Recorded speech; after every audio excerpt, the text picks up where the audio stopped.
we are bringing the Make America Healthy Again movement locally. Christina Moreira, co-founder and chair of the newly formed Palm Coast Flagler Health Alliance, shares how the organization is working to promote health and wellness in the community. Christina is part of a group of healthcare professionals and residents locally who have come together with the common goal of spreading the word of health and wellness through a partnership with the city of Palm Coast. So we are very excited to do our first free community event. We are a group of holistic healthcare professionals here locally in Flagler County, and we all came together, like I said, very passionate about health and wellness, especially prevention, and very focused on families, our youth, having the ability to bring this information to our community. This will be accomplished by community events that focus on physical, emotional, and internal well-being. I really do encourage healthcare professionals, teachers, anyone, grandparents, caregivers, because food dyes really do affect the health and well-being of our youth. And if you are, as an adult, dealing with ADHD, I really do encourage you. Again, this is a free event. We're going to have goodie bags with extremely good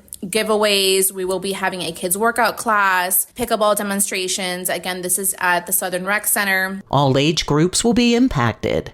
As a nurse for almost 2 decades, I have seen the gap and the lack of preventative health. This first event will be held on May 31st. For Flagler's Local Morning News, I'm Karen Johnson.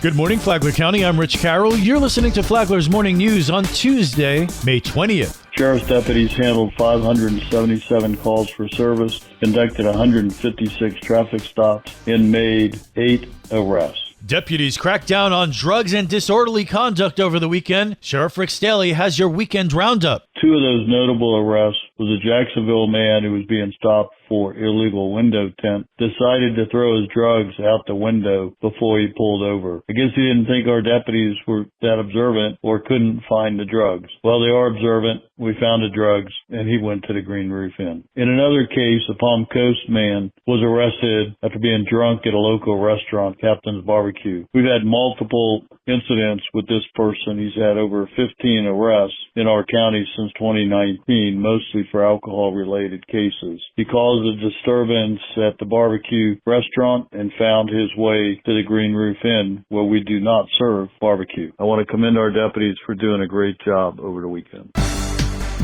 This local news is a service of Flagler County's Toyota dealer, Beaver Toyota, US 1 St. Augustine, here to wow you. You know, I think one of the things that Palm Coast really got hit with was obviously the recession and a lot of development that we thought would be coming into Town Center, which was planned to be that downtown area that suffered. Development of Palm Coast Town Center has been slower than expected, but new life is coming. Vice Mayor Teresa Pontieri with an early announcement of sorts on last week's Friday Free-for-All. If you go over to the Town Center area now, there's some stuff happening, and we've got a really cool we'll call it recreational kind of development heading to Town Center as well, and we're going to put out a press release very soon about that. So it's getting there. YMCA? It's not. It's separate from the YMCA. Really? Is that the one that Jeff Douglas mentioned? So a little tease. What's that? Is that the one Jeff Douglas mentioned at a... It is. Pontieri says the golf-themed venue will attract visitors to Town Center. I met with the developers for it maybe a week or 2 ago, and the city will be putting out a press release on it because it's something we need. We've been talking about it.